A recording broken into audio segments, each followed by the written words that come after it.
Hi, I'm Erik Hall, the digital sports editor at the St. Louis Post-Dispatch, and I'm joined by Dave Smith, that was the APSE president from 1974 to 76 while he was the executive sports editor at the Boston Globe. Thanks for joining me, Dave. Oh, my pleasure, Erik. So, how did you get involved with creating APSE? Well, the year prior to the start of it, I was asked to go to the AP managing at APME to their annual convention in California to speak about sports pages and the future and so forth. And as I was out there, I kind of took in all the process and so forth and got back to Boston and thought, you know, why shouldn't sports editors have an organization like this where we could get together, we could share problems? And way back then, I know you probably don't realize it, but way back then we had major problems just getting credentials for things like the Olympics, because it's a worldwide event. The United States was very restricted on how many credentials we could get to the Olympics. And then we had to, every newspaper was kind of battling on their own. And this is just one means where, as a group, we then dealt with the, in other words, instead of the Boston Globe, the Washington Post, and so forth, fighting or trying to get credentials, we went to them as APSE and worked that way. And all these different things. It got into locker room issues back then. Again, women were just coming into the sports departments. But before, aside from that, I mean, we just had locker room issues with players and all these different elements. And I just thought, what a great way to deal with all these things. So I called, initially, I called Wick Temple, the AP sports editor, and I told him, I said, Wick, we'd like the AP's sponsorship and support on doing this. And he jumped right on, thought it was a great idea. So he went to the powers to be at AP, and they agreed to put their name on it and let us do it. And so then I contacted Earl Cox, who is at the Louisville Courier-Journal, and Joe McGuff he was sports editor of the Kansas City Star, Bill Millsaps at Richmond, Wayne Fuson at Indianapolis, and talked to the four of them. And I said, what do you guys think? And we all talked about it, and everybody thought it was a good idea. So then, we reached out to more sports editors, set up the first convention. And of course, I mean, obviously, since I was the instigator, I became the first president. Yeah. I'm not sure anybody else would have wanted it at that stage. You were the only person to have served as president for 2 years. Was that just kind of part of creating it that you? I think that was more just getting it going. Yeah. And, just getting it underway, making sure that everything was going to work. Because to be honest, our first convention was in New York. It was I can't remember the name of the hotel, but it was horrible. And they had our meetings out by the swimming pool. No, you couldn't hear and so forth. And we had some controversy right away because Earl Cox of Louisville was a very, very strong endorser of ethics. And back then, we took tickets, free tickets to games. I mean, it was a whole different world. You had teams that said you get Christmas gifts at your home and so forth. And so we all felt that we needed a ethics standards there. And it caused a lot of controversy at the beginning.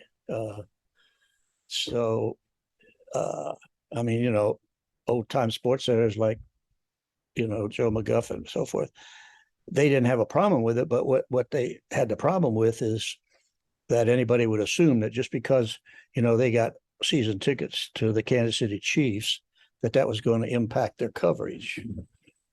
But anyway, that's how it all got underway. And then once we got it going, we set up an executive committee, and then we set up the voting for president, and it's history. Something you wrote, and you said you couldn't remember the name of the hotel. Does the City Squire Hotel Ah, sound right? that's it. Thank you. Oh, good one. Oh, yeah. That was a beauty. Yeah, I found that in something. Was looking at something that you wrote in 2009 about starting APSE. So you had that in there. So, um, what were some of the struggles that you faced getting APSE going? You talked about the ethics. Was there anything else that Oh, you well, know?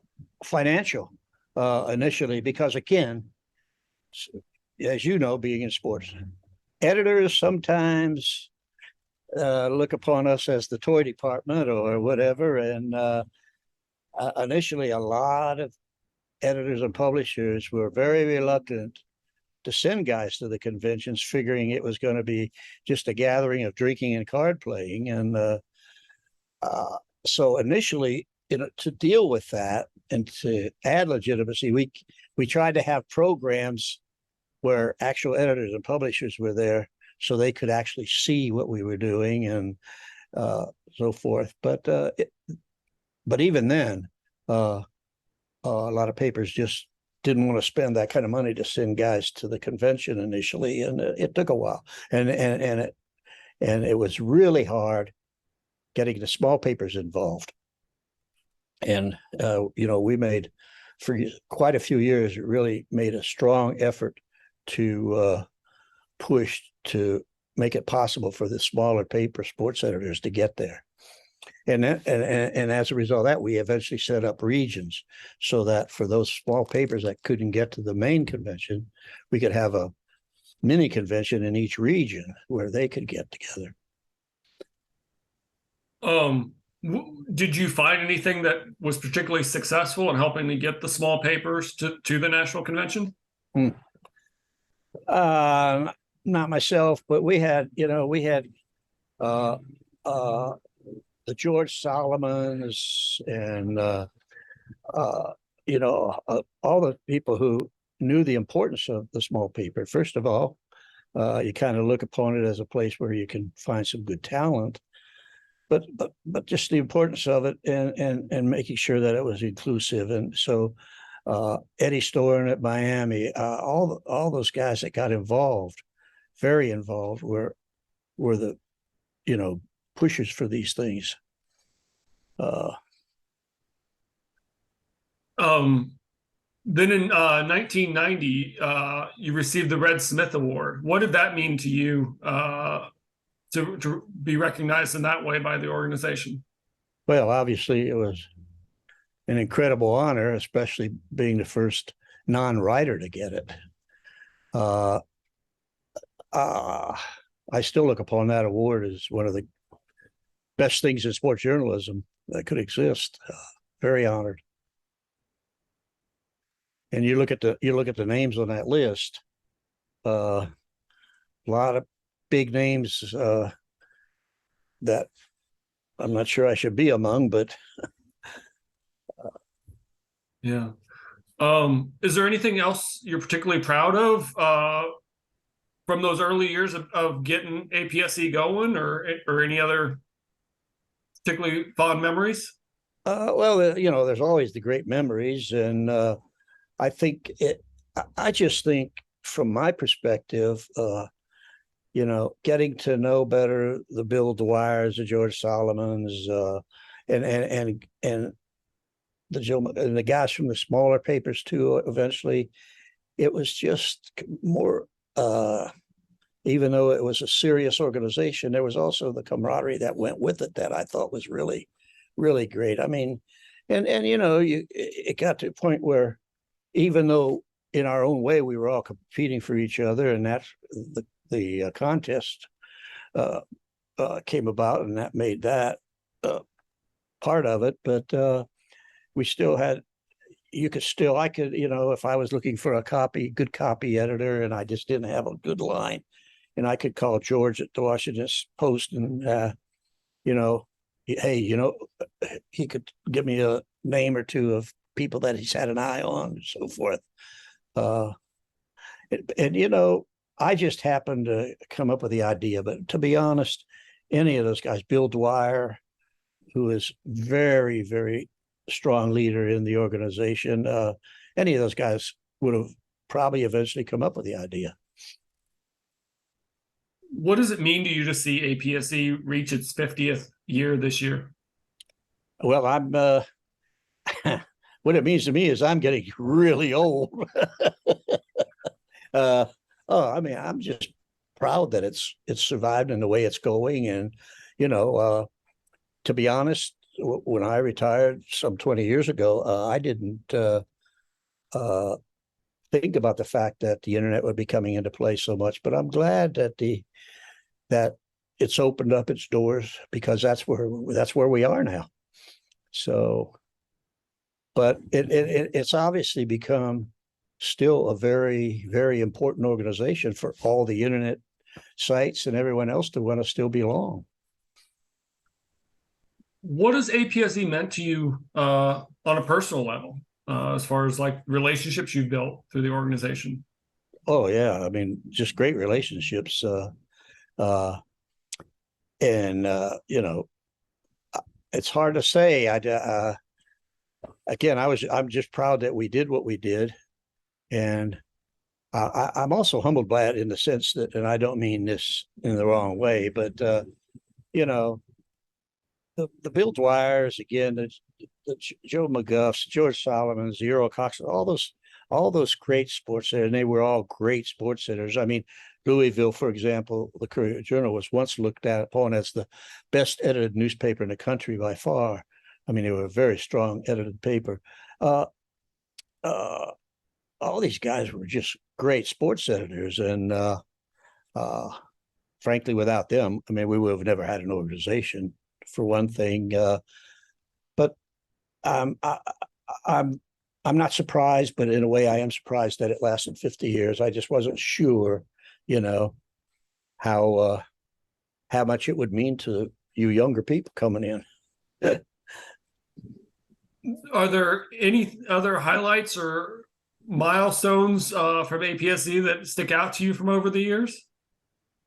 Uh, no, not for me. I just think, as I say, the fact that the organization is uh, a very serious organization, considered a very serious organization, considered very important by all newspapers, and I, I think part of it was, again, back when we first started in the 70s, newspaper sports sections were just starting to really take off.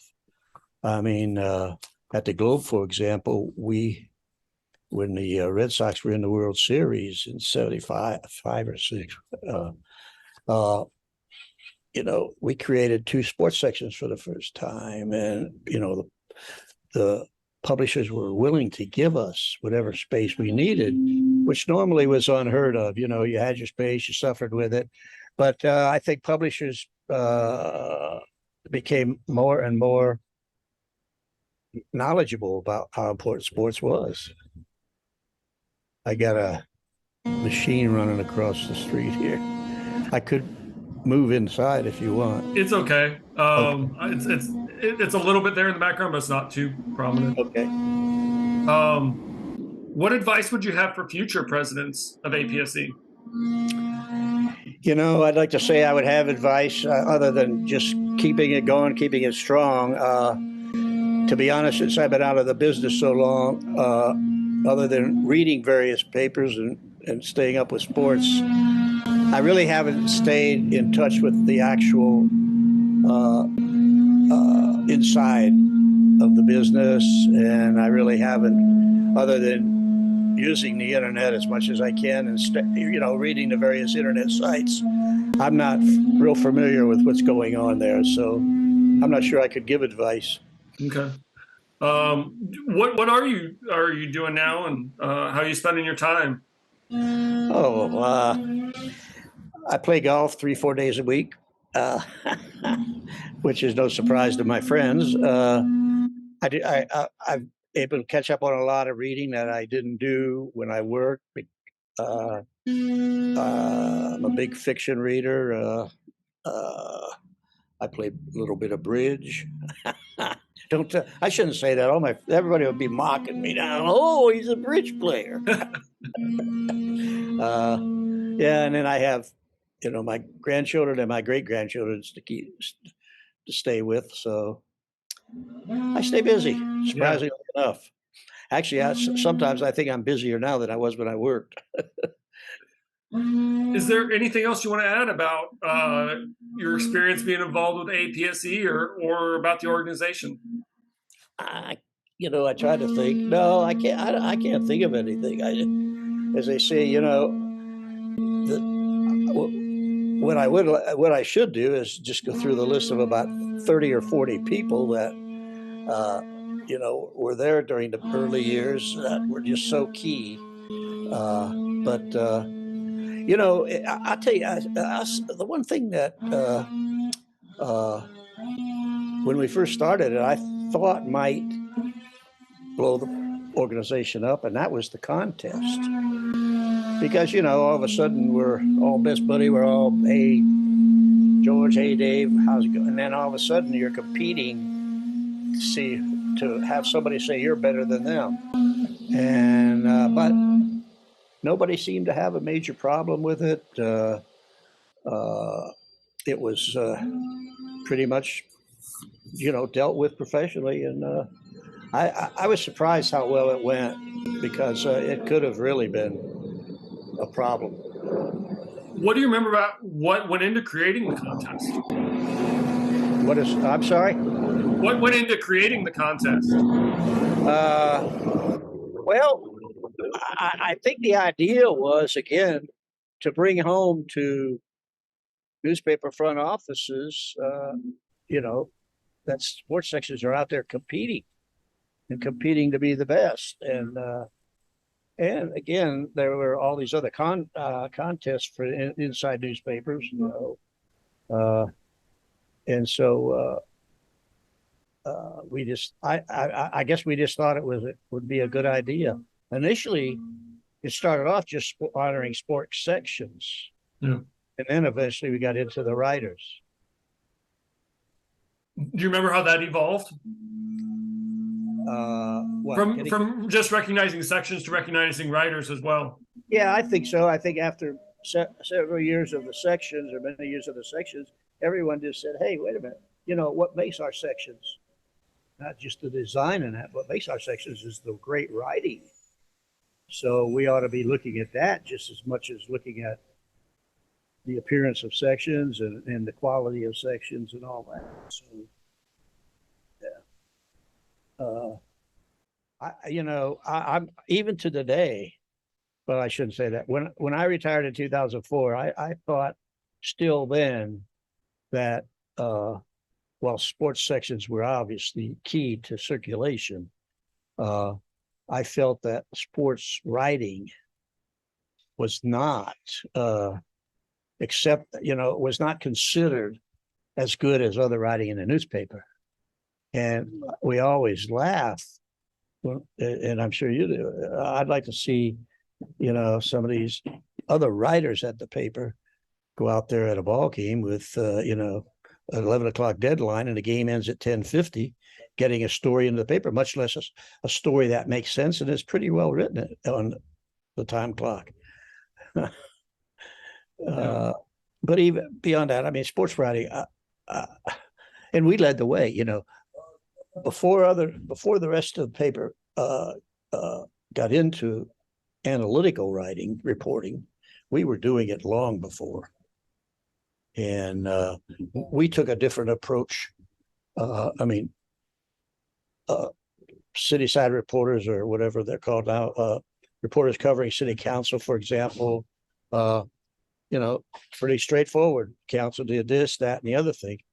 And we were writing about sports events with a whole different approach. I mean, the game detail was worked in, but that wasn't the main focus. We focused on a key player or a certain play, and I think papers started to look at that type of writing, and it kind of evolved throughout the papers as let's make it more than just who, what, when, and where. Yeah. Is there anything else you want to add about APSE or even your time at the Globe or the Morning News or anything like that? Well, you know, I I get well. I'm not. I should. I'm sure most sports editors feel this way, but I was lucky. I I go to the Globe and was fortunate enough to be able to inherit and hire just an developed incredible sports staff. I mean, the guys there were just amazing. And then I get to the Dallas Morning News, and that was pretty much a start over. But I was able, with a lot of help, finding some of the best there are, and we put together, again, I thought was a great group of writers. I was very fortunate. I got into this business because I got out of school and didn't know what the hell I was going to do. Probably it would have ended up, if I hadn't gone in the Marine Corps, I probably ended up working in a factory somewhere. But I got in the Marine Corps, and for no reason, they put me in the public information office. And the next thing I know, they asked me to be the sports editor of the little weekly newspaper. And I didn't know as I told my captain, I said, I like sports, and I read newspapers, but I don't know the first thing about them. But I got a good old master sergeant who's been there forever and spent his whole career in the military newspapers, and he took me under his wing, and the rest is history. I just fell in love with it. But I guess you might say, if I was a very fortunate person, things just kind of, I guess the good Lord was looking after me because things fell my way. And I'm not sure, I keep saying, I'm not sure. Well, I got all the kudos and enjoyed them. I got them because I had just such a great staff behind me. Yeah. Well, unless there's anything else you want to add, thank you so much for your time. I really appreciate it, Dave. Good. I enjoyed it. And if there's anything else you need, just give me a yell.